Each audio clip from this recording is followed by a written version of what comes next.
Everyone, welcome back to my channel. In today's video, I will show you how to blur the background in Hypic on your iPhone. Let's get started.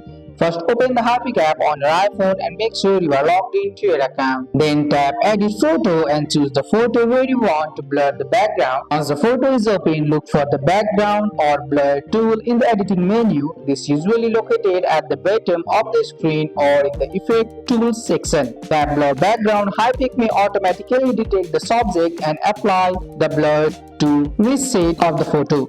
You will immediately see the background start to applying on the picture. If needed, use the brush tool or mask tool to manually adjust areas you want to blur or keep sharp. This helps make the blur look natural and precise. Adjust the blur intensity using the slide. If available, you can make it light for a stable effect or strong for a dramatic look. When you are happy with the blur effect, tap apply or done. You can then add text, stickers or other edits if you like. Finally, tap save or export to save your edited photo to your iPhone gallery. And that's it. Blurring background in Hypic is simple and fast on your iPhone. That's all for today's video, guys. I hope you guys like this video. If you found this video helpful, drop a like, subscribe for more videos. Thanks for watching. See you in the next one.